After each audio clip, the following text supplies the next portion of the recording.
Esteemed advisory group member, supporting member of Asia CCUS Network, ladies and gentlemen, a very good morning for those participate from Europe and a very good afternoon for those who participate from Asia regions. And a warm welcome to the third Asia CCUS Network Knowledge Sharing Conference, organized by the Asia CCUS Network in partnership with Oil and Gas Climate Initiative, OGCI. Today I am Mr. Han Puman, Senior Energy Economist of ERIA. I'm going to be your MC for today's conference. Briefly, Asia CCUS Network organized a series of knowledge sharing conference to bridge the knowledge gap on CCUS by sharing the experiences from other parts of the region on the development and deployment of CCUS. For our agenda today, we will have opening session followed by a brief introduction of OGCI work on their work, and we will have lecture on CO2 storage from expert from OGCI. After that, we have deep presentation on CO2 storage, and we have expert from GEOMEC and Petronas to make some comment on this inside presentation or the lecture by OGCI. After that, we will have open discussion session whereby you can type your question and we will try our best to direct those questions to speaker. We will also have a brief wrap up and closing session after that. Ladies and gentlemen, to start with today's conference, I'm very honored to have Mr. Taiso Hara, the Director General of Research and Policy Design Administration of ERIA, for the opening remark. Hara-san, the floor is yours, please. Okay, thank you, Dr. Pubi, for your kind introduction. Very good morning, afternoon, members of Asia CCUS Network, listening participants, ladies and gentlemen. I am Taiso Hara, the Director General of Research of ERIA. Today, I am very pleased to have this opportunity to provide my opening remarks at the third Asia CCUS Network Knowledge Sharing Conference. Asia CCUS Network is officially launched on 22nd June 2021 by Professor Hidetoshi Nishimura, President of ERIA, jointly with Mr. Hiroshi Kajiyama, Minister of Materials of Japan. Just a quick recall at the launching event, we also received warmly congratulatory remarks from honorable ministers from Brunei, Cambodia, Indonesia, Laos, Philippines, Singapore, Thailand, Australia, and the United States for the leadership of material in the area in setting up the Asia CCUS Network Forum, which aims to serve as a platform for cooperation and collaboration on low-emission technology partnerships that will eventually accelerate the deployment of CCUS to achieve carbon neutrality in our region in the foreseeable future. Today is the third Asia CCUS Knowledge Sharing Conference. We, as Asia CCUS Network Secretariat, have a great honor to have speakers from Oil and Gas Climate Initiative, which is an international industry-led organization, which includes 12 members companies from the oil and gas industry, to share their knowledge and insights on their work and activities around efforts to reduce methane gas emission, reduce carbon dioxide emissions, and promote carbon capture utilization and storage, CCUS. We also will learn more about the CO2 storage for their ongoing work in support of CCUS value chain. We hope that through the knowledge sharing conference of CCUS, it will help policymakers in Asia to speed up and accelerate the policy development in support the CCUS development and deployment. As well as racing towards a net zero emission by 2050, CCUS technology and its deployment is so important to counterbalance emission. The CCUS is one of the artificial carbon sinks that will be capable to remove carbon in a necessary scale to fight the global warming. We, as an Asia CCUS Network Secretariat, will continue to organize such knowledge sharing conference as a part of our mission to bridge the knowledge gap on CCUS. We believe that in supporting the development of CCUS policy, technical experts in Asia will need to understand on technical aspects of the CCUS and get up-to-date information on the ongoing initiative of CCUS. I also wish to take this opportunity to thank Mr. Julien Perez, Vice President Strategy and Policy OGCI and his team for very good collaboration with Asia CCUS Secretariat to make this conference possible. Also, I wish to thank all speakers for their time and contribution to this conference. Last and not least, please visit our Asia CCUS website from time to time for update activities. I stop here and I hope that you will find today's technical workshop very useful. Thank you so much. Thank you so much, Harasan, for your insightful opening remark. Next, I'm very honored to have Mr. Julien Perez, the Vice President, Strategy and Policies from OGCI, to have the opening remark as well. Julien, the floor is yours, please. Thanks a lot. Thanks to all of you, and thanks to ERIA for inviting us to develop this knowledge sharing session. I think it's a very important, and I have to say that I'm personally impressed by the speed and scale the ASEAN has been developing through the last few months after its successful launch. So congratulations to all of you, and it's a great pleasure for us to be with you today. So I'm going to make a very quick introduction for those of you who are not totally familiar with what is OGCI, and then hand over to my colleagues who's going to make a deep dive on our CCUS activity. But to give you a perspective, so OGCI is made up of 12 oil and gas companies, as you can see them on the bottom of the slide. Those cover, international oil companies such as, Shell and BP and Eni and others, but also national oil companies. And I think that's particularly important from that perspective, is that we bring along companies such as Saudi Aramco, Petrobras, and CNPC. So if you move on to the next slide, please. The objective of the OGCI, when it was launched back in September 2014 at the UN Climate Summit, was to build up on the skill sets that this industry can provide to unlock some of the barriers of the low carbon solution that are not at speed or at scale to address the climate challenge and put us on the trajectory to the Paris Agreement. So after its launch again in September 2014, this initiative was built up around a governance system where it's led by the CEO of the 12 member companies, and it aims to be the change agent for the industry. So we aim to accelerate the decarbonization of the oil and gas industry, but also to accelerate the solution that this industry could provide to the rest of the world to help decarbonize society. This initiative aims as well to be additional. So what we don't want is to repeat what the market would already be doing or what our member companies are deeply involved, but focus on areas where we believe that we can bring something new, that as a coalition we can move the needle, that none of the individual efforts would help to move at the same speed or scale.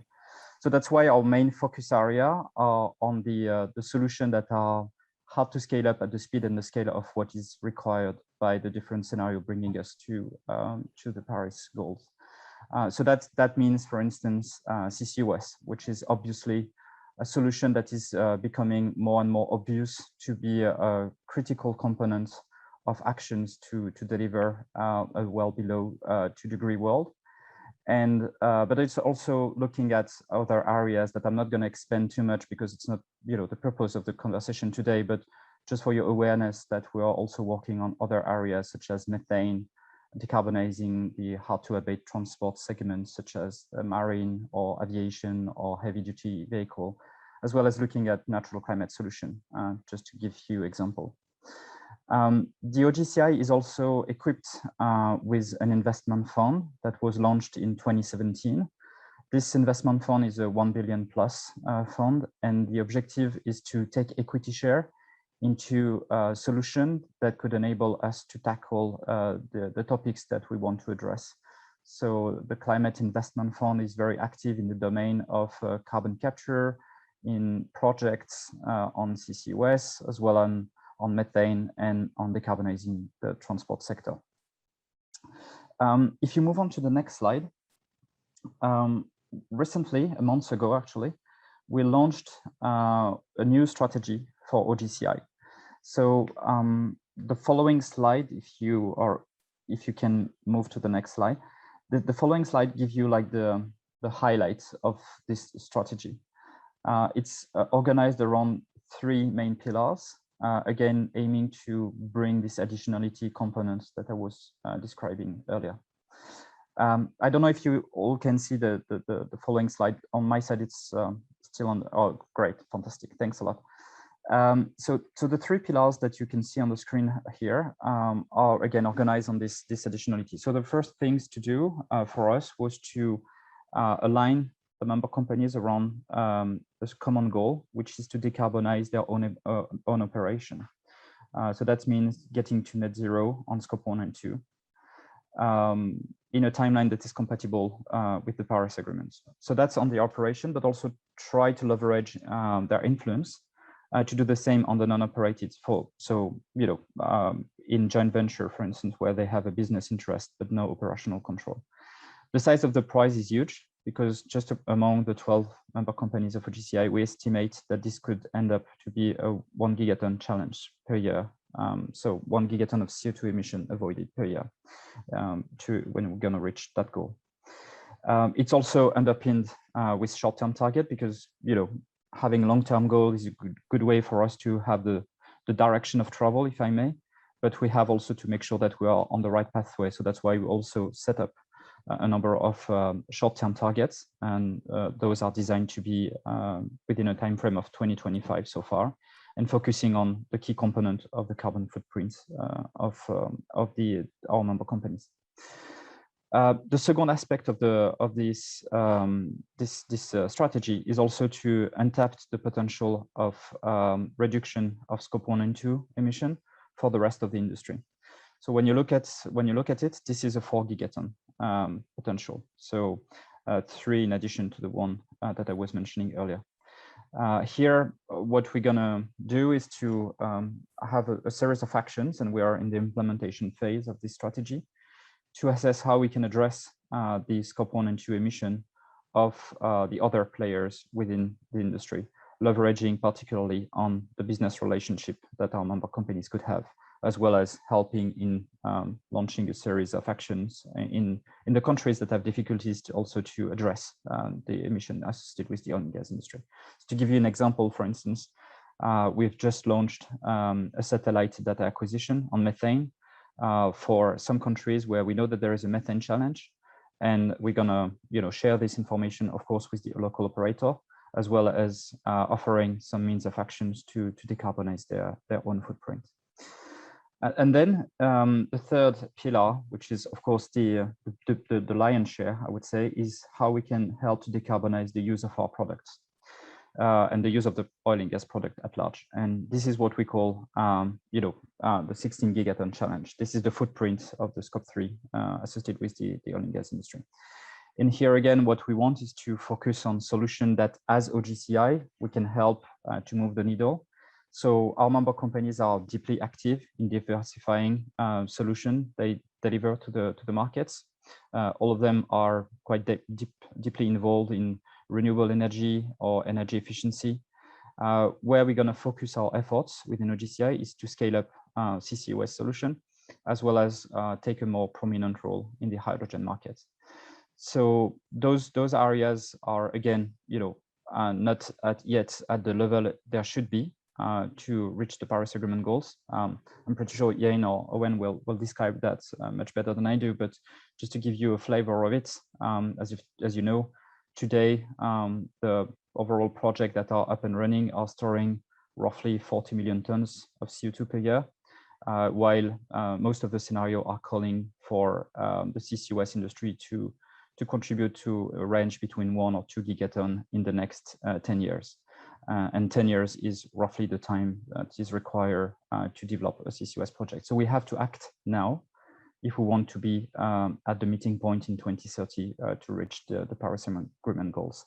So this is the strategy. It's available obviously on our website if you want to have a deeper look. We have a series of actions that we have already listed, and we now look to roll out that with a more meaningful set of action and more precise sets of action. So I'm pretty sure that some of those actions will focus in the Asia region, and I'm pretty confident that ASEAN is going to be a critical partner for us to roll out some of those actions. So with that, I'm going to stop and give back the floor to my other colleagues, who's going to present you a much deeper perspective on our work on CCUS. Thank you so much, Julian, for very insightful opening remark. I think this is very great that we hear clearly about the mandate and mission of OGCI in helping decarbonize the emission and also in line with Paris Agreement. Thank you so much, Julian, by the way, for this insightful remark. Next, I would like to invite Iain Macdonald, the CCUS Workstream Lead, to start the introduction of OGCI. Iain, the floor is yours, please. Thank you very much. And if we can have our slides up, that would be excellent. So I manage, or I work, I lead the CCUS Workstream within OGCI. So I'm from a member company. I'm employed by Shell, but I help direct the actions that the CCUS Workstream take in various aspects. And we have two main directions of travel for the CCUS Workstream, and that is one, helping in the policy and regulatory frameworks, and the second is looking at how we can enhance deployment of CCS on the ground through, in particular, hubs. And we do that through various working groups that we have internally. So back in 2019, we made a big announcement where we announced several hubs around the world as OGCI Kickstarter hubs. And they're the likes you may have heard of before, the Net Zero Teesside, the Northern Lights, etc. These are sort of up and coming projects that our members already had in the funnel, and we're wanting to share the lessons learned from developing those with the wider community, but also some new hubs. So in the Northwest China was an example, and also the hubs developing in Louisiana and Texas and in Edmonton that you may have heard about much more so in the last few months, with member companies making some commitments in those areas. And when we talk about a CCS hub, we really are looking at a broad definition. It's not just oil and gas related. We want basically anything that emits large volumes or pure streams of CO2 should be able to be included within these hubs, because that will help the commerciality of the CCS in that local region. If you can go to the next slide, please.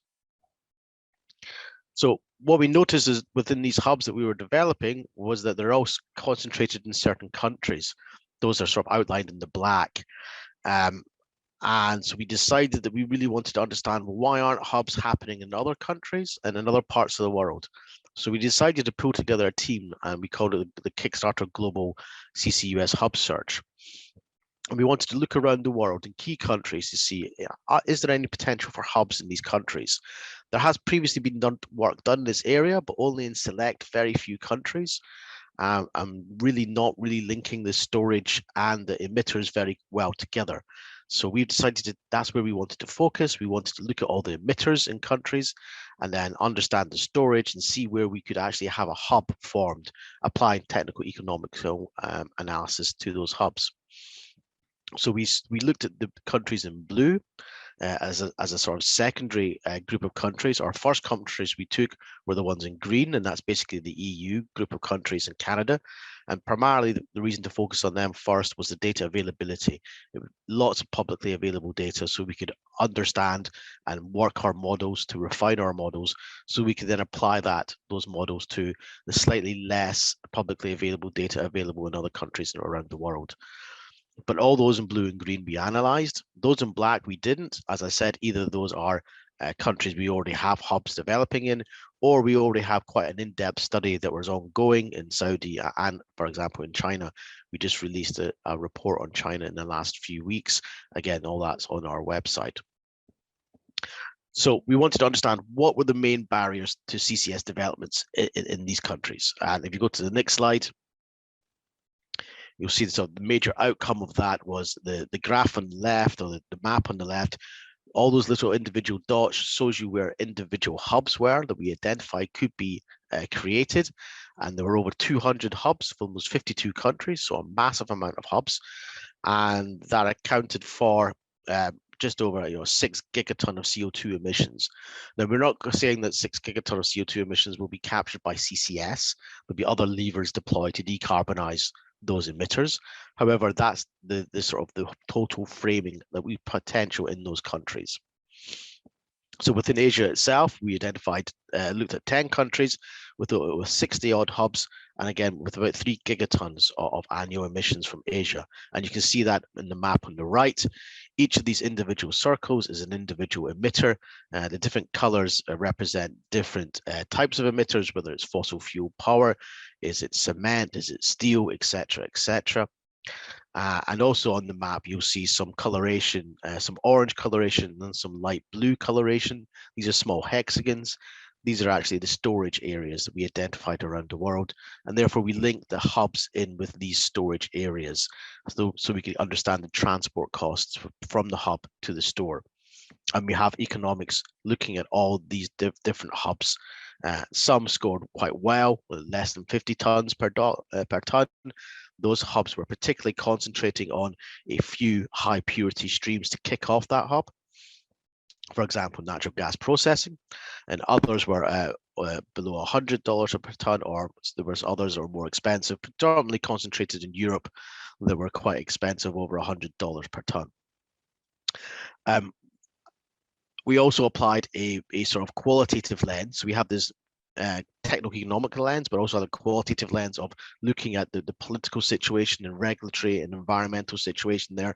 How can they deploy CCS if there's no regulations and there's no policy support, etc.? So we applied those lenses as well, and we've sort of come up with a matrix of score for each country and each hub as to their sort of doability. And so we're now looking at that and seeing how we can advance that through our advanced papers within certain countries. For an Asia focus particularly, there was a lot of transport and storage collaboration with neighboring countries seen as really critical to enabling the potential for that region. But if we go to the next slide. So the storage collaboration potential. From this slide, what you see is something that's available online, and Owen will go into a lot more detail about the nuts and bolts of the SRMS, but effectively we have screened some storage sites around the world. We've looked at what the publicly available information says. As many of you know, some sites, some papers will say that the storage allocation in a certain country is X 100 million tons, and another paper will say actually, it's Y gigatons, and so there can be large differentiation between the papers as to what the actual storage potential is. And so we're trying to standardize that, and we've gone through the publicly available literature in all the countries in grey. And we will be doing the countries with green dots in the next 6 to 12 months. And this is all available publicly on our website.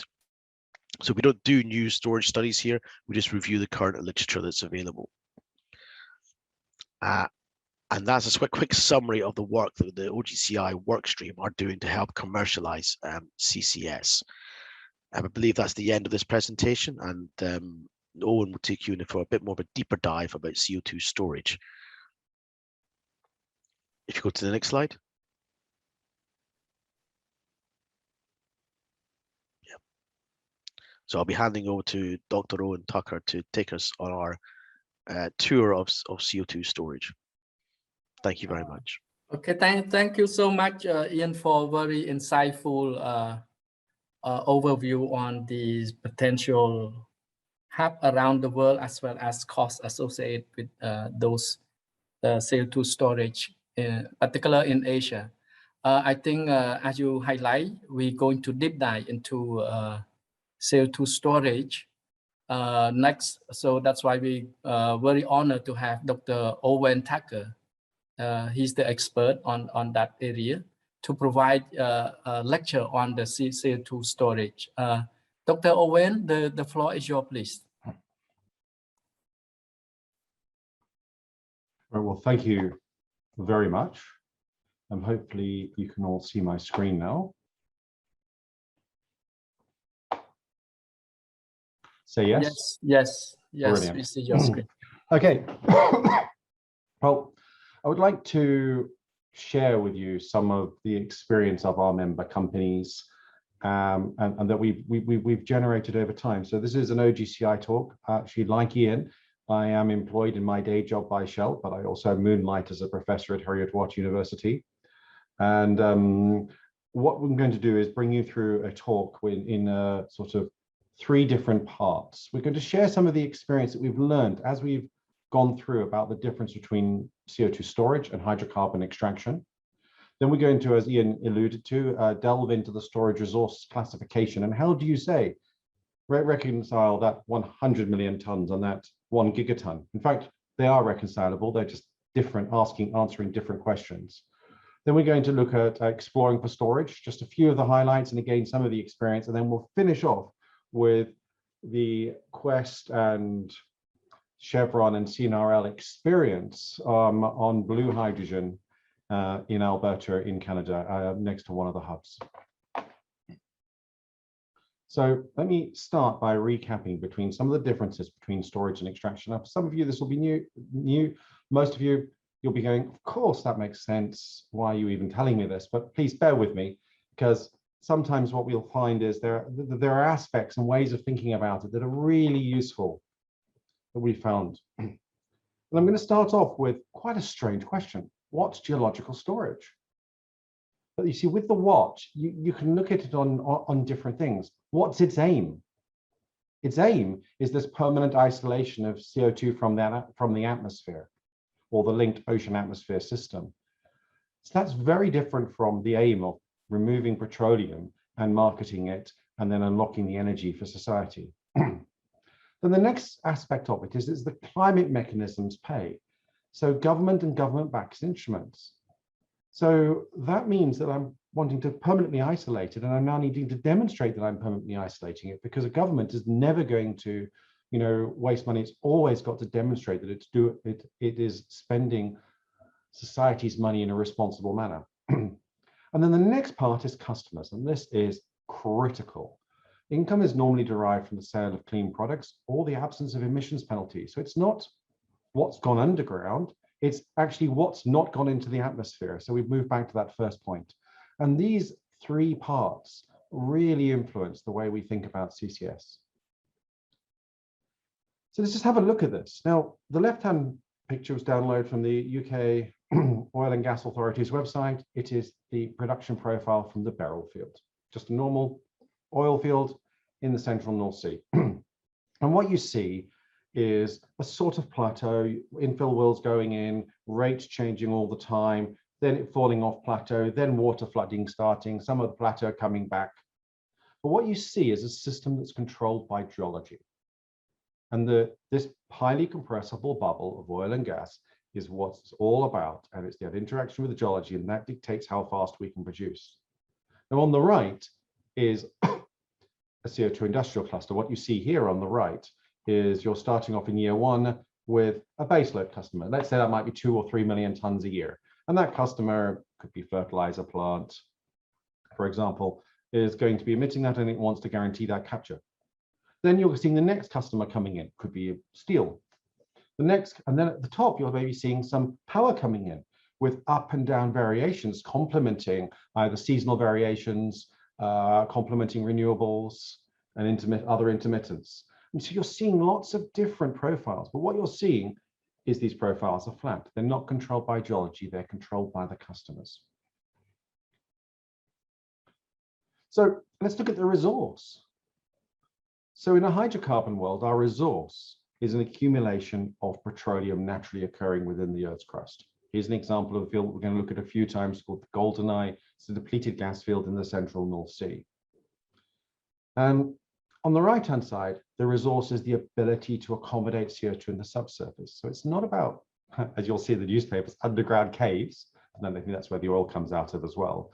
It's about being able to put the CO2 into the subsurface in such a way that it is contained there for a significant time. But interestingly, the subsurface, as we all know, is like this car park. It's already full. It's full of water molecules as a rule. So we're actually having to push water. Every cubic meter of CO2 that we put in is a cubic meter of water that we push away. And we increase the pressure. So actually, we're exploring for pressure space just as much as for pore space. And of course, what happens if you look on the right, if that pressure builds up, things build up on top of each other and you maybe frack out of your cap rock. So we like to think about this in our companies as how that CCS is different from production. So the subsurface is on the downstream, on the receiving end. Now, for somebody like me, who's a reservoir engineer by training, that's quite a change, because I now have to manage the uncertainty of the subsurface so that I can have the capacity to store. Well, that's very similar to hydrocarbons, but that I can take it when I'm given it. So when the pipeline's producing CO2, I've got to be able to put it downstairs. I have got to be able to sequester it. And because otherwise the only alternative is venting, and then you've lost those clean products, those clean benefits, and you're paying emissions taxes. We must demonstrate that we must be able to keep the CO2 in the store. So we must put it into a store that is no expectation of leakage. And we must be able to show that we're doing what we are doing. So we have to demonstrate to the government and to other stakeholders that we are putting it into the subsurface and it isn't leaking out somewhere else. And we normally have to have a plan, what's called a corrective measures plan or a remediation plan, that if we do start to see something, which in Europe they call a significant irregularity, i.e. leaks, then we can fix it. And then finally, all the stakeholders must be in agreement as well. And I'll come back to that a little bit later about stakeholders. So we talk about what we call the 5 pillars of CCS. And we use this sort of thinking. It could have been 4 pillars, it could have been 6, but it ended up being 5 for historical reasons, building upon projects that have happened over the last 15, 20 years. And we say, have we got the capacity? Have we got the containment? Have we got transport and sustained injectivity? Because the plateau is what matters. If you think about Beryl Field, Beryl fell off plateau. If I fall off plateau, what's going to happen? Do I stop generating electricity? Do I stop making low carbon cement? No. We've got to maintain that plateau rate like in an LNG supply contract. We have to maintain the plateau. Then we have to be able to show that we can do the monitoring and remediation. And that's quite interesting because that's right up at the front in screening. If I can't monitor and demonstrate that I'm storing, well, maybe I can't store there. And then finally, my stakeholders, critical stakeholders, have to be all in agreement. So let's look in a little bit more detail at the trapping mechanisms, because there's an odd one out here. We all understand structural storage and stratigraphic storage, and some gas fields or oil fields have strong aquifers. They're connected to the wider formations. Others are closed boxes and end up depleting, and you hear first stage compression, second stage compression, third stage compression. But there's a new kid on the block. It's called migration assisted storage. We don't need a box. Now, I keep meaning to put the photograph. The other day I spilled my coffee on my desk and I photographed it in a very sad way, like I am. But here's some water. Now imagine if I were to spill this glass of water on the table. We're at dinner, we spill water, we spill orange juice. Is that water going to get to the edge of the table or not? Well, actually the water is going to spread out. If there's not too much water, it will never reach the edge of the table. It will wet the tablecloth. It will dissolve into the tablecloth. That is dissolution trapping and mineralization. Well, if there's some salt, it's mineralization probably. The meniscus will form, you know, the water forms a small edge. That is capillary trapping. Now, of course, if somebody tilts the table, one of the kids sticks their leg underneath it and tilts it, it'll run in a different move because then the gravity forces will win. Of course, if the water is in a bowl, then you've got your buoyancy trapping, which is the same trapping mechanism as in a structural system. So we've got this analogy of the glass of water on the table. Now, of course, if there's a hole in the table or a join where the two leaves come together and the water and it runs down the middle, you think of that as a fault, where if there's a hole, that's an oil well or a legacy well. So as long as I don't come to the edge of my table and my CO2 remains trapped, it's trapped by these mechanisms, and it's called migration assisted storage. And that's the mechanism Quest is using, for example. But then, of course, monitoring becomes that much more important. Where is my front? Where is the majority of my CO2? Is it ever getting to the edge? So part of our assessment is trying to understand those trapping mechanisms and understand those consumption mechanisms and demonstrate that the CO2 will never leave the containment system, or the water or orange juice will never actually spill onto the floor. So that's actually in an aquifer. You know, so if I were looking again, if thinking of the picture on the left here, you know, the open trap structurals, this could be a depleted field where I've created space. but it can also be putting it into a saline formation where I'm actually pushing those carbs, pushing those water molecules out of the way. So here we've got an example of structural trapping at the bottom. We've got an example of migration-assisted trapping here in a shallower formation. And we've got the ever-present wells, wells, wells, and wells. And I'm going to come back to wells quite a lot. You can find more on this in a book that's freely available from the Institute of Physics. The pressure footprint measure is much bigger than the CO2 storage footprint. And this is another one of those things where we have to suddenly reprogram our brains. One of the key differences, because again, we're looking for an isolated bubble, highly compressible oil and gas. We drill wells into it, comes out under depletion drive, then maybe we do secondary recovery, water flooding. Now what we're doing is we're pushing that water away and we're creating a pressure wave. So if we're onshore, for example, like in the USA, the whole groundwater protection laws are focused around protecting drinking water. So am I going to push CO2 or not, or push water, in fact, up this well? So say I inject CO2 here from this field, I create a pressure wave, then I've got a legacy well here. Am I going to push brine up this well? I've also got the shallowest part of my structure. So what's the formation strength of my shallowest part rather than the deep part where I'm injecting? If you look at this picture on the right, is what we call the injection window. So here you've got the hydrostatic or the water gradient. Here you've got the formation strength. And it's this window between formation strength and water pressure that we can play in. And that's the compressibility that we have available. And interestingly, if you've got a closed box and you do the maths, you find the compressibility of pretty incompressible water. Everybody remembers diving into a swimming pool when you were learning to dive. That water is incompressible and the rocks aren't very compressible. That combination is about 0.5% to 2%. So that's the amount of the connected pore space that you can put in. Now, I don't have slides on storage efficiency today because of the timing. But if you start to see storage efficiencies of more than 1%, it either means you're borrowing space from a much wider area, or it means that actually you're going to have to take water out, or you're working in a depleted field system. There's some other way of creating that pressure space and enlarging or taking advantage of that window. So if we look here, this is almost a summary slide at the risks. In the hydrocarbon maturation, our risk assessment is focused on the reservoir volume and its producibility, our risks and uncertainty characterization. Their probabilities, they're around the store and they're focused on that production lifetime, that 25 years, say. In CCS, the risk assessment needs to take in the whole storage complex. Here, we actually have this picture. There's a goldeneye field here, and this is its aquifer. It's a turbidite system, long thin turbidite, and it's connected to this aquifer with a few other fields in.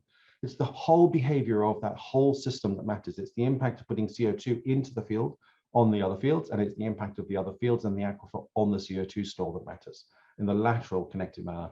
But it's also the whole overburden. The geologists amongst you are going to be so happy. Instead of just focusing on this area down at the bottom, the field, we're now able to focus on understanding and characterizing the whole overburden. I had to take pictures out around tunnel valleys and seismic artifacts, and do I have chimneys? Do I have paleo pockmarks? All of this sort of stuff is part of the description and understanding and laying out layers of protection that I've got a good, secure storage system that will contain CO2 and contain CO2 not just today or for the 25 years I'm injecting, but for millennia, the distant tomorrow. So the time is a key difference. But now what about these bits, these wells? And this is where we have to not forget about them. In fact, I've started calling wells anthropogenic bioturbation, because what we find is our exploration colleagues often look at a well as a source of information, but not as a source of risk, because we're concentrating on the cap rocks. But actually, our industrious humans have made lots and lots and lots and lots and lots of holes in these rocks. And though we can theoretically fix them, the question is, when do we fix them? So say I do a well review and I quickly screen the wells and I find that this well I'm going to store here, but it doesn't, or store here, but this plug isn't very good, or it wasn't tagged, or it's not present, or wasn't put on a base. What do? Will the regulator who takes the precautionary principle award me a storage permit? Or do I need to go and drill into that well? Now, can I re-enter that well? If that well's been cut off below the seabed, the answer is normally not easily. You'll have to drill a relief well into it or an intersection well. So suddenly you can start seeing the checkbook, the dollar symbols ticking up. If it's onshore, that might only be 3 million to rehead a well, $3 million. If it's offshore in deep water, it might be $30 million or $100 million. And suddenly you're going, when am I going to do this? When can I get my checkbook out with those such large numbers? Well, I can normally only do that after I've got final investment decision, but I'm only going to get final investment decision when I've got a permit. But the regulator won't award me a permit until I've demonstrated that I've repaired any wells that need repairing or de-risked them. There's also this point about monitoring. Maybe some of the wells, I put wells into colors. Red wells are wells without plugs in the right place. Amber wells are wells where, I've got plugs, but green wells, let me start with green. Green wells are wells that are perfect, right? Well with plugs, properly tagged, properly pressure tested, in all the right places, reinstating all the right cap rocks. Then we go to amber wells, which are wells which probably have them, but maybe they don't have a cement bond log. You might need to monitor them and then remediate them later. So that needs to be in your project cost. As long as there are not too many of them, you can make a good argument, especially if it's the third or the fourth store in a basin, that this is good. Then you've got red wells where there are not plugs reinstating cap rocks in the right place. Your containment risk assessment struggles. Those would need to be repaired. And then we've got wells, we haven't quite worked out what color to call them, black wells, white wells, but wells which people have removed the casing. And in the USA, a lot of the casings were pulled up in the Second World War and reused. If the wells are really, really old, they might have had wooden casings in there. And if you don't have a casing, you can't easily magnetically identify what range to the well, drill an intersection well, and follow the casing down. So those wells start to become almost impossible to repair. And you find areas that you're going to go, I need to avoid this area because of legacy wells. And in fact, in the Petrel sub-basin off Darwin, when we looked at that, that's public knowledge, we found wells that have been drilled to a deeper horizon, perfectly abandoned at the deeper horizons, but open in the shallower horizons, and now we're thinking of storing in the shallow horizons. So this anthropogenic bioturbation is very, very important. Here, some pretty pictures of just reusing a gas field. So here is a depleted field. Well, this is the GoldenEye field at original conditions. Then we produce it. Now what you can see here is the aquifer. Remember that big connected aquifer came in, a little bit of a legacy gas cap now, and it's ready for reuse. We've assessed all facilities, and now we start to re-inject. And now what you see is the CO2 is going in. Now what's going to be interesting is if you think about you're in a hotel or you're at home, you turn the wash basin on. The water tries to jump out, and if you're unlucky and you turned it on too fast, it wets your shirt and you look very silly for the rest of the morning until your shirt dries out. And this is what's actually happening here, because now as I turn, the force of the CO2 or injection is driving the CO2 down the stratigraphy and down the structure, and then I turn it off and the CO2 is coming back into this beautiful gravity stable equilibrium, just like when you turn the tap off in the wash basin. And now it's just going to sit there for the next million years. Buoyancy trapped with a little bit of dissolution trapping and a little tiny bit of mineralization. So that was a quick look at some of those differences between CCS and hydrocarbon production. Not all of them, we could talk for a week literally on this. But now we're going to look at the storage resources classification and how do we get our hands around what we actually have in the subsurface. So I'm going to take an example from the UK, as the Exploration Task Force has recently published a paper on this. And so in the UK, headline number, there's 78 gigatons of storage capacity. When they say storage capacity, what do they mean? 78 gigatons. From a political perspective, I've done my work. In fact, as a politician, I stuck my neck out. I funded the work to categorize the storage, to identify it. Let's just build a capture plant. But we know it's not that simple, and this is a picture from the Exploration Task Force. On the left-hand side, what you see is the 78 gigatons, which is a regional evaluation. A regional evaluation, we say, we've got some rocks down there, we roughly know their porosity and their thickness. This is my volume, and I'll multiply it by a storage efficiency factor. See the DOE, Department of Energy, methodologies in the USA. What's that factor? Is it 0.5%, 1%, 4%, 12%? Then it depends upon your mechanism. Those are very, very high level estimates over the whole, over using volumetric techniques, not linked to a project. And what you see is these high level estimates are brilliant because they tell me that there's a prize out there, but there's a huge amount of work to get to what we would call bankable storage, something you can take an investment decision on. And to get there, we need to do hundreds of hours of work. We need to do seismic surveys. We need to look at every single legacy well and review them. And we have to probably drill exploration and appraisal wells. And then finally, you get to this pre-commercial phase where you've discovered your storage and it's almost bankable, and you take your final investment decision and you get to capacity. Now, we've been through this in the hydrocarbon world, and this is why there are different hydrocarbon classification systems out there in the world, depending on what our government is. So in the USA, the SEC insists upon using the PRMS, the Petroleum Resource Maturation System, from the Society of Petroleum Engineers. So in Oil and Gas Climate Initiative, we identified this problem, and we approached the Society of Petroleum Engineers and said, you know, can we get a classification system similar to the PRMS? A classification system that talks about a technical range, a high, low, and a mid-case range on the technical axis, and commercial maturity. So it differentiates between that prospective storage from volumetric methods and something that's ready for investment or even invested and on injection. And they said yes. And so they pulled together a committee, a team of people. I'm one of the co-chairs. And in 2017, the Society of Petroleum Engineers released the Storage Resource Maturation System. Now, another reason why we chose the SP methodology is we all understand what a proved reserve is. So do we understand? And we understand what 1P, 2P, and 3P is. We understand it. Our investors understand it. Our politicians understand it. Our regulators understand it. So it's got a common language. It's quite an easy language for us to communicate to customers as well. That cement plant, for example. And it can be audited against. So, for example, I believe one of the major contracting companies, Gaffney Klein, actually now does PRMS or SRMS auditing and assurance. So, prospective storage resources. So if you look at this classification system now, those of you who know the PRMS will recognize it completely. You start with your prospective storage resources, which are plays, leads, and prospects. You move into contingent storage resources when you've got a discovery, and that's a hard boundary. A discovery isn't just, oh, I've got some rocks down there. A discovery is I've demonstrated and proven that I can inject into it at a commercially deployable rate, and I've got containment. Only when you've got that injection proof and containment do you have a discovery. You can tell me how many wells you need. You come into you then mature the project through, do your feed, front-end engineering design, and you're ready for final investment decision and permitting. And once you've got that, you've now got capacity.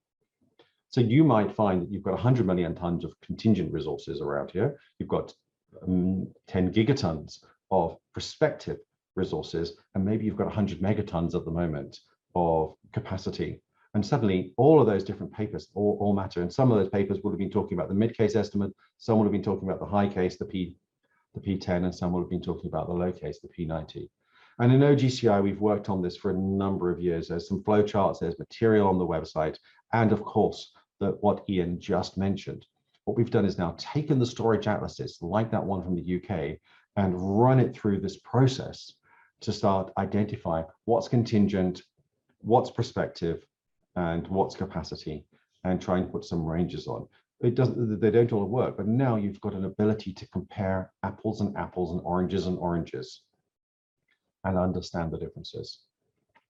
You've also got the ability to then go back to funders and say, could I have another 10 million for a seismic survey, please? Or can I have 30 million to drill a couple of wells? So you can start spending money and then tracking the results of that spend as you mature storage resources. And the Australians, for example, have done pre-competitive storage exploration efforts. The White Rose well, what's now called Endurance in the North Sea, was drilled by European recovery funds.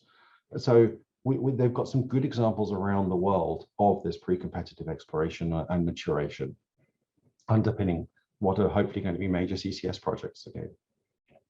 Now let's look at exploring for storage. I'm going to move through this one quite quickly. The slides I think are being shared. I'm only going to take a couple of highlights out of it. So it's where geology meets geography. Now this is one of our key messages again. It's one of those key differences. Normally when you've got petroleum, you've identified it, it's so valuable, you can work out some way of getting around the physical and human geography.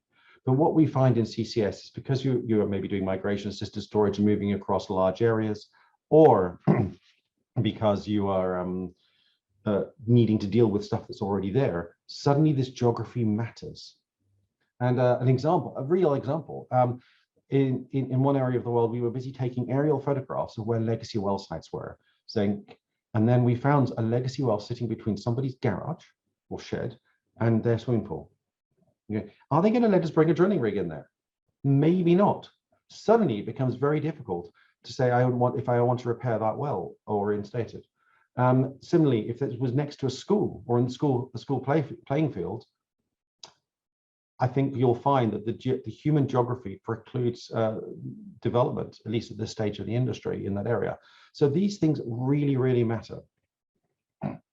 Once you've identified a storage formation, you start looking at all of the potential leak paths. And I really don't have time to look at it, but you can see how we're thinking about the different pillars. So here's an example where you were looking at polygonal faulting in the overburden and understanding that polygonal faulting is not sealing. Now, if I think about that for a moment, if I look at this leakage risks, in a hydrocarbon field, the polygonal faulting is fine because you've got demonstration that there's hydrocarbon down there. But in an aquifer store, how can you demonstrate that the polygonal faulting that came across part of deposition is actually sealing polygonal faulting, not leaking polygonal faulting? So you've got to have these thoughts and think about it. And what you do is you start looking at all of the potential leak risks. This is the example I mentioned earlier, where the shallow formations are open, whereas the deep formations that were hydrocarbon perspective are closed. You've got to look at all the leak risks and start bringing them all together in a common segment mapping. And we'll show that again in a moment. But there are other things as well. Seismicity. If you've got significant natural seismicity in an area, you start to ask yourself the question of what happens if you change the stress fields?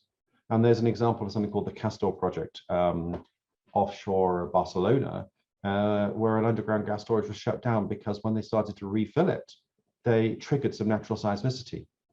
So you have to be very careful of the seismicity risks. And then, of course, on the right-hand side, we're seeing other users of the seabed as well, whether it be fishermen, wind farms, pipelines, electricity cables.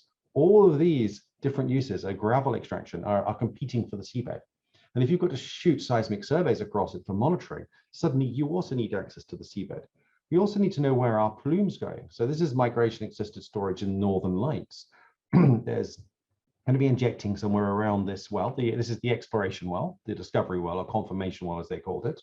You knew that the rocks were there, but you need to demonstrate that the properties were sufficient for injection. And then they're looking at modeling the plume and where does the plume go compared to other risk features, leak features, and the edge of the license, and will it stay within the license for the period required by the regulator? And if it were to move out of the license, where will it go? So we put all of these things together into common segment mapping, which is a standard exploration technique. But what you're just seeing is you've got the wells overlay, you've got a depth overlay, you've got fault overlay, leak overlays, and you then finally are ready to identify the prospects where you're going to drill. But once you've identified that prospect, you've now you have to drill it before you get discovered storage. Now we have direct evidence that we can inject in that formation, its injectivity, and how many wells we're going to do, and how we can develop our resource. Will it be affordable within the business model that's existing in the country? Depleted fields, of course, we have a lot of those, and they are completely discovered already. You know, this is an example, 6-year production test, i.e. I produced it and I sold it. I know how much was in it. I know how big it was. I know my rock properties. I've got all of that benefit. And maybe I can reuse things. Now, reuse isn't as easy as it looks, though. Can I reuse my wells? Are the seals CO2 compliant? What happens if it cools? Can I reuse my pipelines? Are they resistant to running ductile fracture? Yes or no? What about the corrosion? How old are they? How old are my facilities? In fact, on this GoldenEye platform, if we'd reused it, we were going to have to take all the pipework off and put new pipework and valves on so that they were CO2 compatible. Of course, the key is the geological system. And can you reuse the geology? You can always reuse the geology as long as you haven't left too many of those holes in with the plugs in the wrong places. So in the hydrocarbon field storage, you've got a lot of advantages and you've got a number of challenges. The wells are normally better and better abandoned because they're hydrocarbon wells, but there are more of them. So the likelihood of finding one well that's a challenge is higher than in an aquifer, where the wells often have open conduits, but there are not very many of them. So similar sorts of risks, actually. Now, of course, you've got the proven storage, you've got the proven capacity, you've got proven containment system. So you've got a lot of positives here. Though sometimes there are commercial issues. If there's a little bit of remaining gas and you want to start storing soon, then somebody has to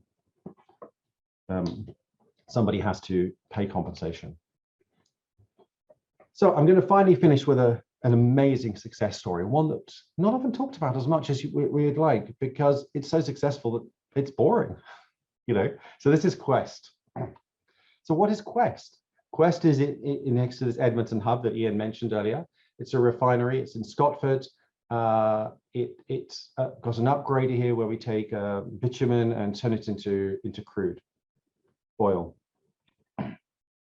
And what we did was we said, well, we want to decarbonize some of the hydrogen manufacturing units. So we took 3 hydrogen manufacturing units. We capture over 1 million tons of CO2 a year. Voided is about 1 million, captures about 1.2 million, and injected. Because obviously it takes electricity to run compressors and these sorts of things, and that electricity has a certain carbon footprint associated with it at the moment. As the system decarbonizes more, electricity system, that carbon footprint goes down. And one key thing about these early projects is the word partnership. Quest was a partnership with the government of Alberta and the government of Canada. And we couldn't have done it without that partnership, and of course our academic partners as well. And putting all that together created the system and the environment where we could invest in the project. Another nice thing, of course, is that all of the information from Quest is actually on the Alberta Energy Regulator's website. All the technical reports, all the details, the monitoring results, and every single year that information gets updated. Here is a beautiful picture of the capture system. So we capture from the hydrogen manufacturing units. The off gas comes through our absorber, this huge thing here, through an amine-based stripper solution, where it's then regenerated and put it into an H-stage compressor, and it's dehydrated so we can use carbon-based steel pipelines and off to our wells. So dehydrated, compressed to about 100 atmospheres. We had a 65-kilometer pipeline that was rerouted again and again and again to take count of stakeholder wishes. I don't want it on my land, or well, this is my best field, I don't want you to dig it up. These sorts of things. Cleaned and preserved, and we have block valves here, so that you can see a picture of the block valve on the bottom, so that these block valves shut off if there ever were an issue. Somebody digs into the pipeline, for example, and you don't empty the whole pipeline, you only empty a small portion. The storage site itself is world-class. It's the lowest rock formation, something called the basal Cambrian sandstone. And being the lowest means it has very few penetrations in it. In fact, the nearest legacy well was, I think, 20 miles away, or it might be 20 kilometers. I can't remember which unit I'm in now. High quality sandstones and amazing world-class seals. In fact, people tell us off for having too good of seals in Quest, salts and mudstones. And then a comprehensive monitoring programs. 3 injection wells on 3 different well pads. Maybe if we did it again, we'd put them all on one well pad and have deviated wells, but at the time we were taking a precautionary principle, spreading out that pressure wave. What we now know after we've injected for 6 years is that it takes CO2 brilliantly and is dissipating pressure in an amazing fashion. Normal wells, normal drilling mechanisms, but very, very secure well design with multiple casings and cementation all the way to the surface. Significant levels of monitoring. Now, what's happened is the monitoring program has gone down and down and down. We've reduced it over time, but we monitor the wells. We monitor the deep monitoring system. We monitor the wells. We monitor the deep lithology, and we'll show you a picture of that one in a moment. The geosphere. We were doing significant hydrosphere monitoring. Now, we talk about that as confidence monitoring. There's no way such a secure system could ever affect people's groundwater wells. But of course, to a stakeholder, to a farmer, that groundwater is the most important resource on Earth. So we had a huge baseline monitoring program of groundwater wells, and then continual remonitoring of them until the farmers actually said, look, we know it's being secure, we know it's safe now, and actually we're getting tired of having you on our land, so please stop monitoring it.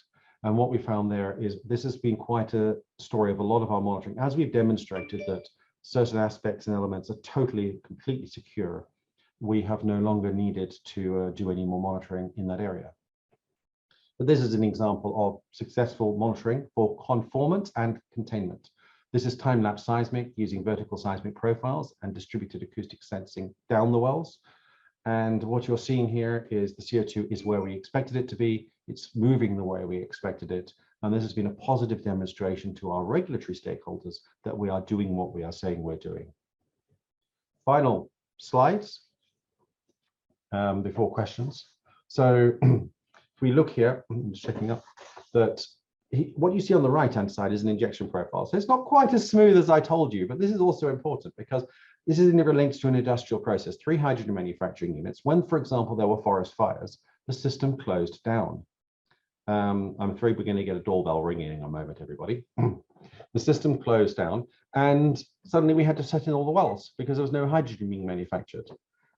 Similarly, when they repair something, when they change something, if they use more crude, the oil price is higher. I'm sorry about this. This is living in COVID rather than in the office. If the oil price is higher, we maybe make less or more synth crude. So what we're seeing here is that the injection system can accommodate all of these changes, and that is incredible and brilliant. And these are the simulated plumes. The plumes will be 2 to 4 kilometers. And so what we're seeing here is a complete demonstration that we're quite quiet about. Over 6.5 million tons, decarbonisation, blue hydrogen in action. And this is, as I say, onshore in Alberta. And with that, I'll say thank you very much and open up to questions.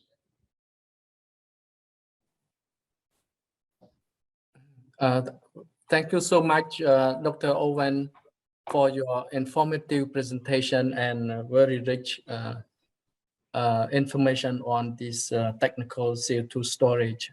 Basically, also you teach us very well on the storage resource management system. I think this is very important.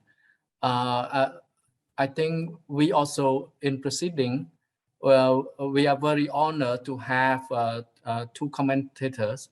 First, Dr. Hiroshi Okabe will start first. He is the director of a reservoir evaluation team, CCUS Group, and also director of Enhanced Oil Recovery Division, Technology Department from the Japan Oil and Gas Multinational Corporation, we call JOMEC, to have some comment on this presentation. So, Dr. Okabe, the floor is yours, please. Thank you very much, Dr. Han. So thank you. Very nice talk, Dr. Owen. I think Julian's talk initially, he talked about maybe importance of the incentive and governmental support. That is, we can learn from the like an Asian country, including Japan, can learn from the OGCI and the United States and the European partner. And also, Iain talks about the hubs and cluster idea. That is excellent. And considering the mitigation risk for both CO2 source side and the sink side. And Owen also talked about the CO2 source side of the fluctuation of the CO2 provision like that. And both like a CO2 source side and the sink side both have their own risk. And for example, the storage side and limited storage capacity and injectivity. So that is important. And I think mainly I would like to comment on the, Dr. Owen's talk about in terms of the depleted field, as OGCI has a lot of experience from the E&P. I think he mentioned in his slide, so like we are exploring for pressure space. That is quite an important statement because depleted hydrocarbon reservoir as a pressure decreased, depleted due to production. And also it is capable to accommodate and retain when we inject the CO2. So comparing the CO2 storage in aquifer, we need to evaluate the pressure that is not decreased, that is different from the depleted field. So aquifer's case in injecting the CO2 might make a higher pressure. So that is maybe that is one of the uncertainty. So depleted field is a capacity to inject CO2. So also aquifer has not enough data we don't have, so that is an issue for that. So data availability is different between the aquifer and the depleted field. And also he shows hydrocarbon production, very field, that oil production and also water injection profile in his slide. So initially production is supported by the pressure, and then pressure decline, and even production continues. And then to maintain the pressure and the production, so water injection is started.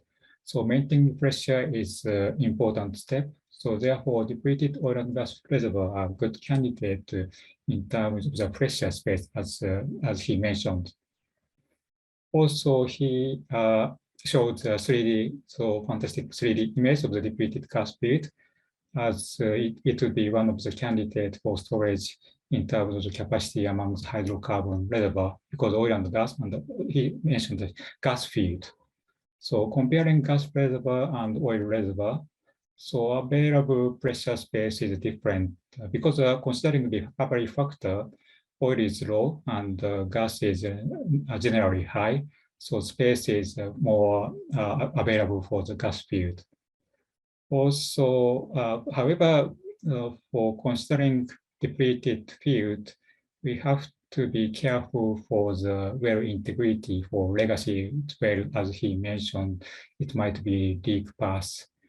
So when we complete this legacy well, it is not expected to utilize the CO2 injection for the storage at that time. So we have to check the well integrity for this well. So that is the issue. And also good to talk about the successful talk and question case. And MMB is very important.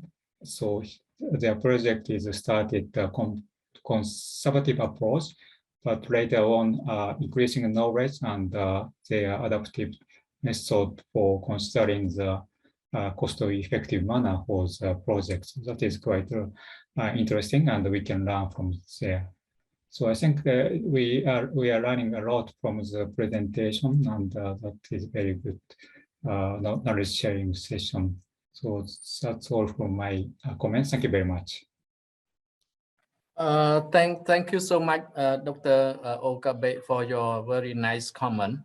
In the meantime, actually, we would like to invite comment to the presentation by Dr. Owen, as well as all these OGCI colleagues like Julian or Iain also. But before we going that, we have another commentators, Norianti Yantisan from to have also a comment on the presentation. And by the way, Yantisan is from Petronas, and she's the head resource development and management from Sarawak, Malaysia, Petroleum Management. Yantisan, the floor is yours, please. Thank you, Dr. Han. Thank you, Julian, Iain, and Owen for the very insightful presentation. You know, it is for Petronas. It is the talk is very useful for us, as currently we are progressing with our first CCS project, which will start up in 2025. Yeah? And a lot of things that, especially that Owen was talking about, you know, in terms of addressing the risks and uncertainties, you know, in storage development, really, you know, relates to me as we are currently working on our project as well. Yeah? And I actually would like to recap some of the, you know, points that I remember from an article from Global CCS Institute on lessons captured from 50 years of CCS project. Yes, CCS project has been around almost 50 years. And since it started in 1972, I think in Texas, around these projects have captured and stored around almost 300 million metric ton of CO2. So a very big achievement to CCS projects. Yeah. And some of the lessons learned, which I think Owen also mentioned here in terms of the success in Quest, where, you know, you managed to optimize the monitoring program and whatnot.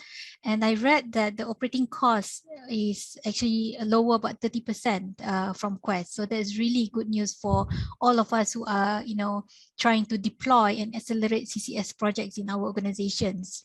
Another good point is actually, you know, although a lot of times we talk about, you know, uncertainty and risk, you know, we worry about the containment issues in all these storage sites. From studies that's done, it has shown that CO2 currently has been behaving as predicted, and so far there's not been any major leaks or major seismic events or effects on groundwater, which is really good evidence to prove the safety and security of the geologic storage sites. Yeah, so I think that's another encouragement and good news for all of us who's really passionate about CCS. Yeah, and although one point I think which maybe not discussed so much here is actually the fact that CCS projects are very capex intensive. And it needs a lot of globally most projects around the world are being funded to a certain extent. Yeah. So one very key thing which is paramount to success of CCS projects is innovative technology to drive down the costs. So I think that is something that moving forward is something that all of us have to work together and collaborate in coming up with technology that can reduce, for example, separation costs, compression costs, anything that can really encourage the deployment of CCS. So when we were doing the area development plan for sequestration for Malaysia, we found that we have to at least drive down the cost by at least 30% in order for us to make our projects economically feasible. So I think that's a lot of collaboration and between the industry that needs to come in. Yeah. So because as much as we are all very supportive of reducing carbon emission, of sustainability, we are all business entities in which our projects in a sense have to actually be profitable or at least can pay for itself. Yeah? So I think that's the reality of business. So once again, thank you very much. I think it's been a good sharing session today. Thank you for Asia CCUS Network for organizing this. Thank you. Thank you so much, Yanti-san. I think you made very nice comment on the commercialization basically for the whole value chain of CCUS, but particularly I think here for the storage, I think as you rightly mentioned that the cost need to be reduced in order to get this affordable in the futures. I think you put rightly in this context. Let's have 10 or 15 minutes to have a dialogue between yourself, Dr. Okabe and Dr. Owen, and all the OGCI colleagues, Julian as well as Iain. Please, I think, how about this kind of cost issue that you highlight? Perhaps maybe Dr. Owen, you would like to start with that? Right, so the cost will come down. We find as you build more CCS projects, it's that simple. So Quest, we built once, people are saying, well, you oversized the glycol units, the dehydration units. We could have used a different pipeline welding technique. So as we build them, we find ways of reducing costs. So it's not always massive technology changes that we need. It's like less cement, less steel, modularization, different engineering margins. So that's the learning curve cost, which is key. Also, of course, the second you're building more and more projects, then innovation starts to come in, and the ability to mature other ideas comes in. But that said, of course, you know that we've been working very much, for example, STEM CCS, in Energy Technology Institute MMV projects to create and mature the marine underwater vehicles, the autonomous underwater vehicles, to do things like count bubble streams, to reduce monitoring costs in a marine environment. The deployment of distributed acoustic sensing, DAS. Quest is doing DAS, but again, this is the point. We're doing carbon monitoring, CO2 monitoring using DAS fibers, which now proves that we can use DAS fibers, which is dramatically cheaper than 3D seismic and cheaper than running geophones. So I think my key message is build more, run more, and reduce the costs through that way, rather than let's wait for the perfect solution. We could all wait for nuclear fusion to come in. otherwise to solve the climate problem, but we'll still be waiting as we get rather warm. Thank you so much, Dr. Owen. Iain, do you have any comment on that point? Sure. So the other things we can add to what Owen's talking about as well is as we have first of a kind and second of a kind generation projects, like Owen was mentioning, we'll have that cost reduction. And we have the cost reduction that we're looking at through a hub mentality, really driving the cost reduction through transport and storage sharing costs. But we all know capture is the big cost, right? That's where the cost really sits with. And for the non-pure streams of CO2, then that's really the sort of the area right now where we really become non-commercial right now. And so how do we get that aspect to be commercial? And there's two ways. There's new technologies, as Owen mentioned, that's sometimes a little bit further away time-wise, but we do have actually right now a solid sorbent in testing within Shell in the Netherlands. That's about a 30% reduction on capture costs. So that's a reasonable step forward, but not necessarily perhaps closing that gap fully. And where we also need to work on is actually the policies that governments have. And these don't need to be continual till the end of time policies. They should be ramped down over time, but they should be allowing the carbon to be properly priced. And there's numerous different ways to do that. You can have a direct carbon price or indirect carbon price, and various cap and trade agreements, etc. And certainly this is something that needs to be explored for the region, and potentially coordinated would be very good, because then the countries can start trading. There's that volume there, just like the EU has. It's very successful, the EU ETS, because of the number of countries involved, and they're all pushing the same way. So that would be my sort of 2 points: is new technology will come along, but yeah, let's not wait for it. Let's get the policies in place from governments to allow this to kick off, and that will drive those new technologies even quicker to be integrated into the current technology. Thank you. Thank you so much, Iain, for a very nice comment on this overall cost trend, as well as the need for the government support to ensure that the economical scale of these all the value chain of CCUS can be, I think, accelerate as soon as possible. I think I don't have received further question, but I think the earlier question is somehow direct to Julian. Is Julian around? I think Julian had to dial off, unfortunately, but okay. Anyway, that's fine.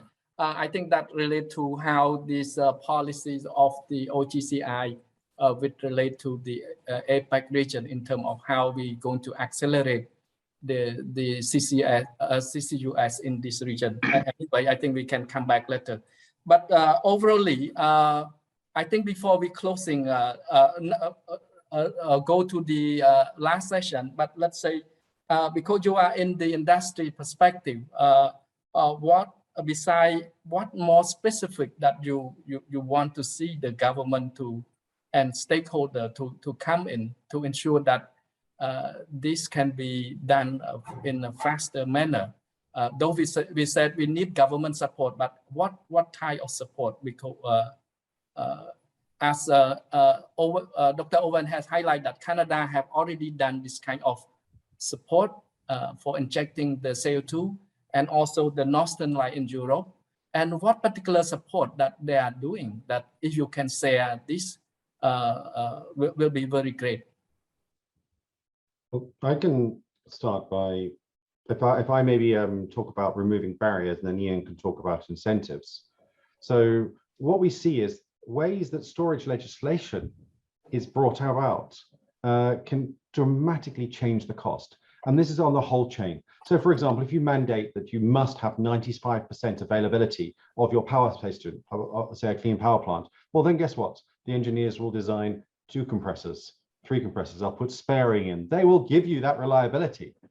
And we found this in the UK CCS commercialization competition with the Peterhead project.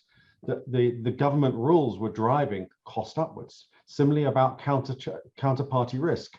You know, if it's take or pay contracts, well, then I'm going to make sure my store has got an extra 3 wells so that it will never go down. Whereas if it's an intelligent way of smoothing or recovering costs, you can drive the unit cost out. Similarly, though, monitoring. We're seeing, for example, the way that some areas are managing, you must have 100 years of post-closure monitoring. There is no technical reason for that. That was justified by comparisons with forestry. But does that matter? Is that type of geological secure storage demand that sort of 100 years? And how are you going to pay for that 100 years? You price that in again. So different ways of setting up your legislation can actually dramatically inflate costs or reduce costs. So that's something that's very, very easy to change and easy to do, and important. Over to you, Iain. Thank you so much, Dr. Owen. I think this very good. That I hope that all participants can hear clearly from you, in order to support what regulation needed to accelerate the all the value chain of CCUS.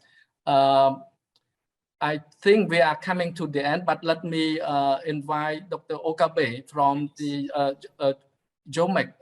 Do you have any particular that would relate to Japan government in terms of how Japan government able to support the CCUS, particularly in terms of storage in Japan? If you can share that experience, will be great. Yeah. Yeah, I think Yati-san mentioned the CCS is capex intensive, and we don't see it's mainly Asian countries. We don't see any revenue streams for the CCS so far. Of course, we can discuss like a carbon tax or some sort of the incentive. So I think JOGMEC is a governmental agency to support oil and gas industry in Japan, also outside, and working together.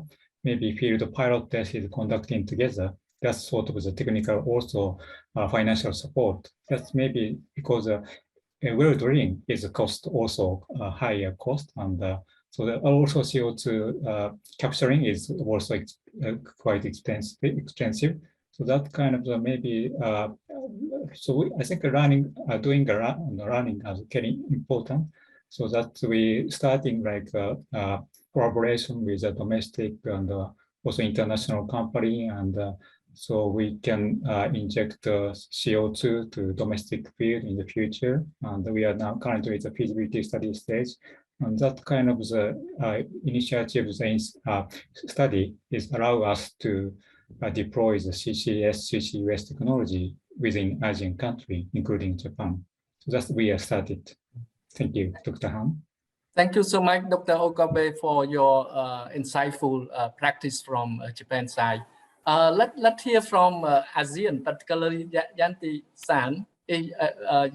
I may, how Petronas doing in terms of whether Petronas receive any government subsidy for this CCUS initiative, or it driven by your company alone? Yeah.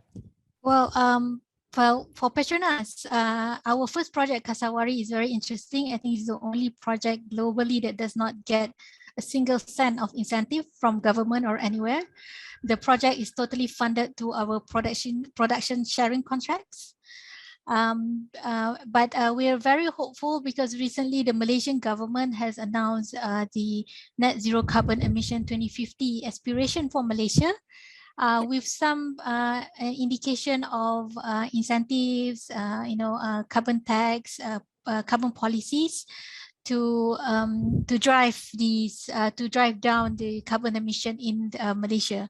So we hopefully that in the future there will be more incentives to these sort of projects. Yeah? I'm also hopeful that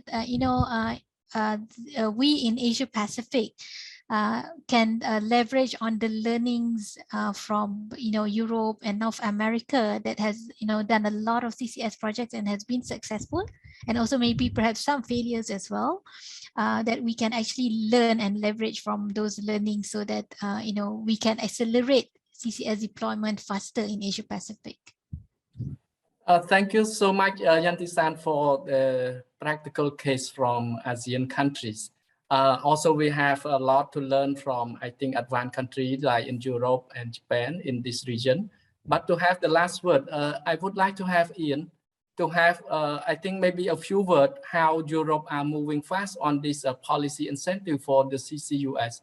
if you can enlighten us quickly before we go into the closing part. Yeah. Sure. So, I mean, Europe and North America are taking lots of different avenues to providing the policy incentives to the CCS projects. And in the chat box, I put a link to a paper that covers most of them. And that's from 2018, but it's still very valid today. And what we're seeing as well is that it's not necessarily just one policy incentive, but it's actually gathering together one or two or three that actually helps to make a project commercially viable. But they're wide ranging. You can have the tax rebates, for example, 45Q. You can have direct government grant support, as in the Northern Lights case, or in more the Dutch and UK examples, sort of a contract for difference. They'll make up that difference in the cost between building a power plant and building the power plant with CCS. And they'll actually commission that, and that will be basically the public will have to pay that through their bills in the long term, but they'll stump up that money up front. And there are various other potential models, as Norina had mentioned there. The product sharing agreement one is one that's more perhaps relevant for this area and certain areas of the world where the NOCs have a large dominance over what's going on. So yeah, there are lots of different options. Carbon pricing is there, cap and trade is there, but generally they will use 2 or maybe even 3 potential revenue methods to make a CCS project financially viable. Thank you so much, Iain, for sharing your insight and experience from Europe and other parts of the world. We really appreciate this. We're coming to the last session, but before that, let me thank Dr. Owen, Dr. Okabe, Iain, yourself, and also Yantisan for your very insightful knowledge sharing in this conference. And I think this I hope that all participants get a very valuable experience from all your speech. And we really appreciate that and hope that you will continue to cooperate with us again. Let me say that thank you so much. And then we are proceeding to the next session. Is a closing session. With this, I thank you so much for all the speakers for your insightful presentation. Next, we're heading toward the closing session. I'm very honored to have Mr. Sikoru Kimura, the Special Advisor on the Energy Affair from Economic Research Institute for ASEAN and East Asia. He's a Special Advisor to the President of ERIA for his wrap-up and also having a closing remark. Kimura-sensei, the floor is yours, please. Thank you very much, Permin, and the kind introduction, and thank you very much, OGCI, who you are very informative and insightful presentations. And thank you, Julian and Iain and Owen, who you are insightful presentation today. I would like to raise the several points as a wrap up of this today's conference.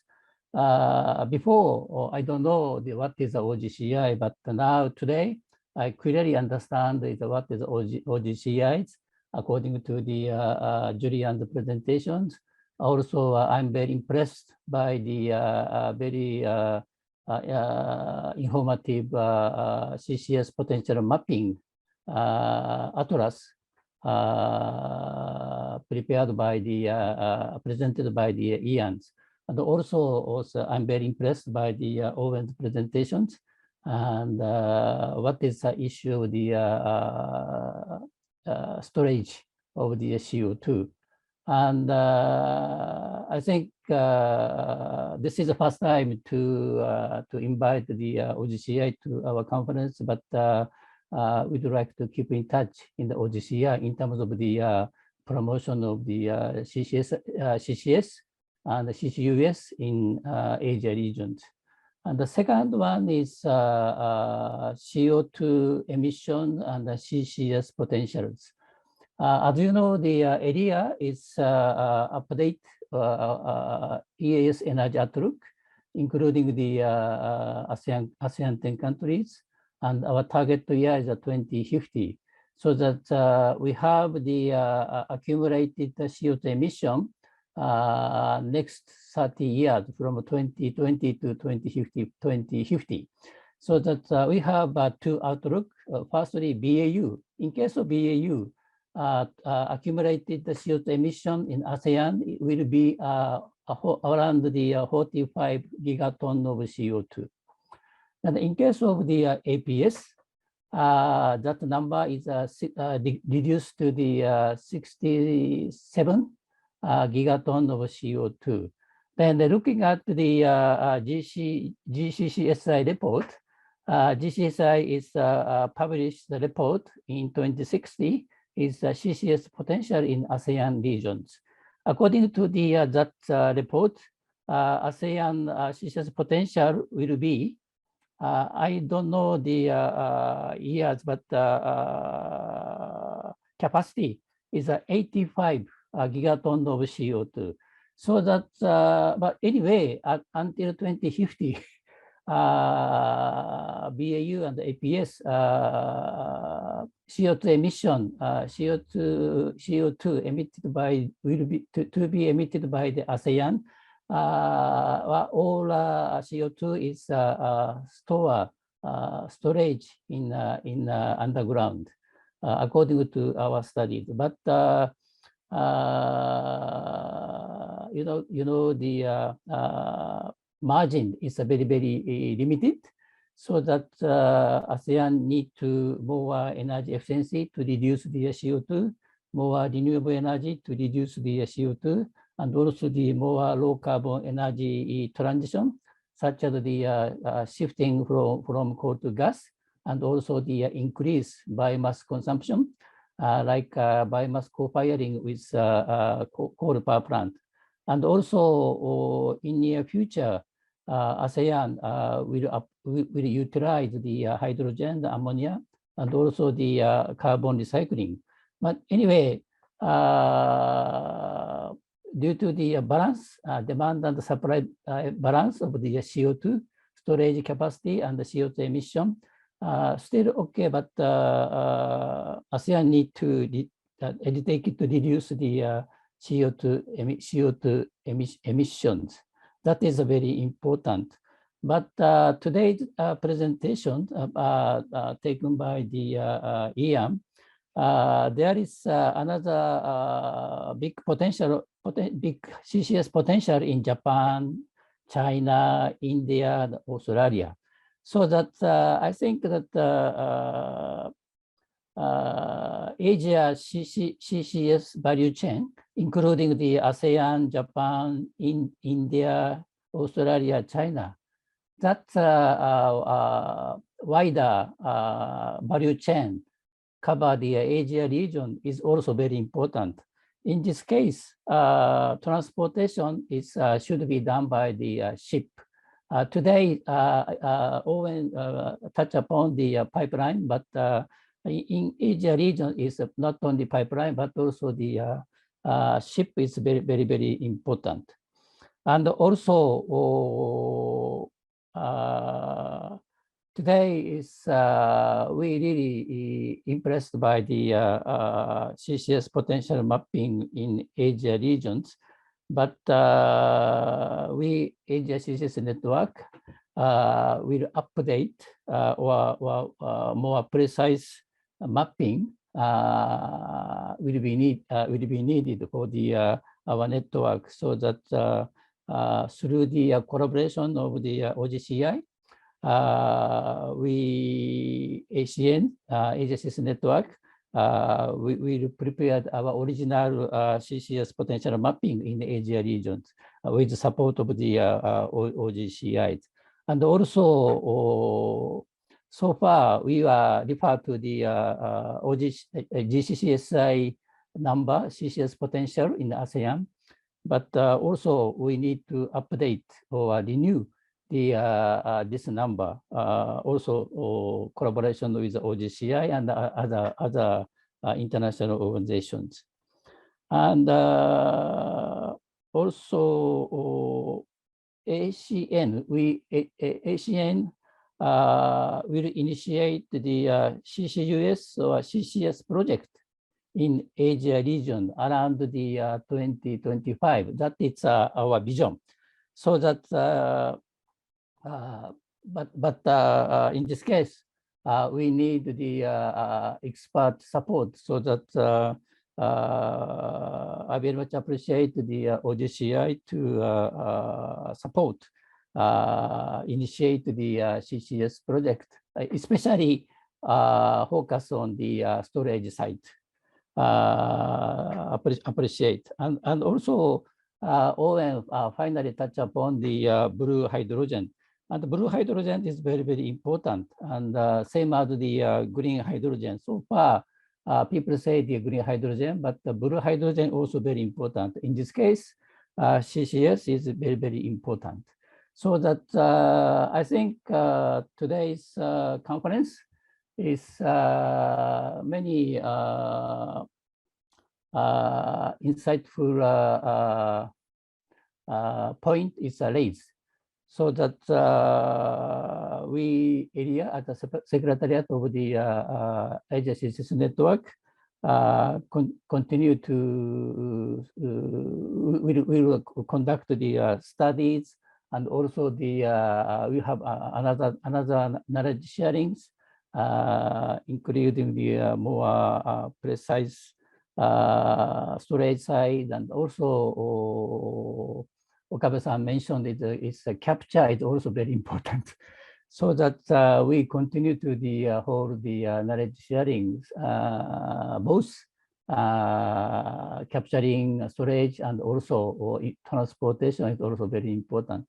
Again, thank you very much, OGCI, for your participation and presentation. And also thank you very much, Okabe-san and Noriani, for your participation as commentators.